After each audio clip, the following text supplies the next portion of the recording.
I'm doing fine. Hey, John, you was an nice seaman, right? No, I was fine. Okay, you know I was an OS. I worked in a combat information center. That was my job. Yes, sir. Is this gentleman talking about JOTS or he's not talking about NTDS, Naval Tactical Data Systems, because No. and we know JOTS is junk. But I was as some know, I was an air intercept controller on the USS Dwight D. Eisenhower, and I've even been in the room with the spooks, the CTs. And where was this equipment located on an aircraft carrier? I've never been on an aircraft carrier. No, I don't know if it was so much for that as for it was. Or is he talking an Aegis class radar? Because you're talking about radar waves bending over mountains, and then the aircraft out of Wright Pat. I live in West Virginia, right in the Ohio Valley. By Wright Pat, it usually comes out of Tinker Air Force Base in Oklahoma, which VQ4 moved from Lexington Park, Maryland, to Tinker Air Force Base, and it was for communication with subs. So it was the White House could communicate with our subs by allowing a huge antenna that comes out the back, and then they fly in a pattern, which they use a low frequency to communicate with the subs that are deep underwater. So I didn't know what he was talking about, because I was the NWPL, the Naval Warfare Publication Librarian. That's what Walker got busted for, if you remember that back in that spy ring. And I used to read them publications, JANAPs, Joint Chiefs, NWPL. So I don't know how I missed it, The aerosol was one of the most secret, it still is one of the most secretive military programs ever. Well, what were they flying? P3s or what were they? They had to have some kind of delivery system. I've seen pictures. Wooly sent me pictures of one at one time, but I couldn't actually determine that if that aircraft was even used for firefighting chemicals. They used CIA aircraft in the early days, and now commercial airliners have been outfitted with aerosols. Right. And they're flying out of, so there's commercial aircraft flying out of Wright-Patterson. No commercial aircraft, period. Where are they flying out of? All airports. All airports. And Brian, check out Operation Cloverleaf if you have any, if you want to get some information on that. Operation Cloverleaf is actually the designation for the aerosol program in regards to using commercial aircraft. Okay, I wrote that down. My story for him is whatever happened to Star Wars? Griff, do you know about that? Whatever happened to Star Wars? Well, depends on what you mean by Star Wars. There's still things going on in space that have to do with military programs. Well, we know we can launch Tomahawks now well, you see, missiles satellite, but are old hat. You don't need missiles anymore. You have lasers. Many countries have scalar weapon systems. Do a Google search for scalar. It'll open up a whole new world for you. SCALAR. And Griff, if I may interject, Brian, Colonel Tom Bearden. If you just take a look at Scalar and Colonel Tom Bearden has done an enormous amount of work in regards to Scalar, and has really had put out a lot of good documentation on it. But it's a lot of reading, and it's extremely complicated. So just get ready. I understand. It's supposed to be some device. I think they've even made movies about, something about that at one time, too.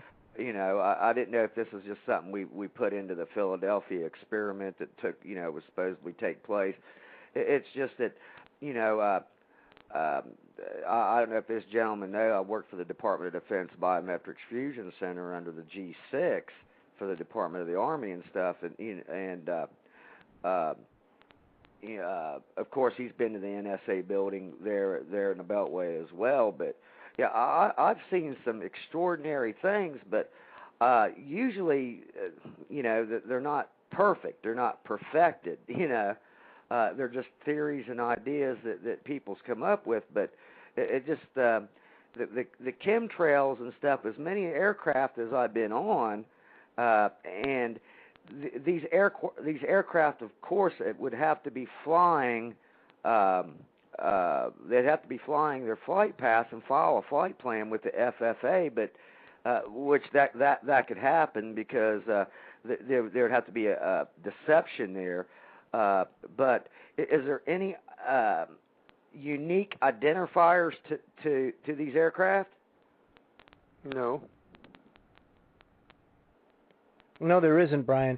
And unfortunately, I think now these days it's not even controlled by pilots. It's all satellite controlled when they dump their loads. And thank you for the call, Brian, for sure. I really, as much as this is a problem, I really think this is small potatoes in the grand scheme of things. Don't you think at this point, Griff? Yes. We should be protecting the family and ourselves right now. Really? I mean, it's coming down to that. Sure it is. Now I have another caller in queue, area code 941. You're live on Bridging the Gap. Go ahead. Hey, AC. This is Drake Bailey. Thought I'd say hello and ask you if you got the email I sent you about an undercover operation I got involved with. It says it's 500 miles inland from the coast, period. No, I have not read that, Drake. Okay, I sent that in to you today. I'm a member. What do you think about what we've talked about on the program tonight? I think it's great. I think it's great. I'm getting prepared to leave Florida as it is. Mm-hmm. I'm going to head for the woods primarily now. A couple of things I'm going to add for information, if that's all right. By all means, go ahead. Okay. First of all, the pattern of a clover leaf, I'll explain that to you, Griff, so that in an email. The other thing is that there's supposedly a draft coming from the Gulf going up through the Northeast across, I think it's Connecticut. Mother Earth is due to break that, I think, tomorrow or the day after. As you know, I do a lot of things in spiritual areas. One of those is to be in communication with things that other people don't recognize, such as the planet being a living organism and that sort of stuff. And accordingly, I've been told that that's going to happen. Backing up, anybody who isn't ready, and I'm talking at least 200 miles. Now I'm hearing 500 miles inland from the coast. Get prepared. Start getting your foodstuffs, water purification, weapons together, and some mode of transportation, and figure out a place to go. If you don't, suddenly you're going to find yourself unable to do so. I've been down here in hurricanes. Believe me, when everything shuts off, you're screwed if you don't have extra gasoline to get to someplace. You can go maybe 500-600 miles at the most. That ain't going to get you away from the coast far enough. If any of the things that you guys have discussed about catastrophics, such as the gas going off, if any of that happens, you better be 1,500 miles away at least, and even then it may not be enough. Put everything you got into going towards self-sufficiency. The things you don't think about, like needle and thread, boots, underwear, things of that nature. If you don't, you're going to end up in a parking lot on an interstate, and when you get hungry, it's going to get rough. I can most certainly agree with you. Now, when you say 500 miles inland, are you talking about the Gulf Coast area, or are you talking about yes. most coastal areas? Well, first of all, the Gulf Coast, okay? Mm-hmm. Now, secondly, when that thing pops loose, because of the information on the thing being a dome, I did a little research, and the people of Hawaii have some ancient records. One of those records is a legend about a mountain that fell over. That mountain that fell over made San Francisco Bay, and if you look at the mountains, if you look directly east, you'll see a big notch in the Rocky Mountains. Mm-hmm. That'll give you an idea as to what kind of wave you're talking about, okay? If this thing collapses, you're talking 10 times that.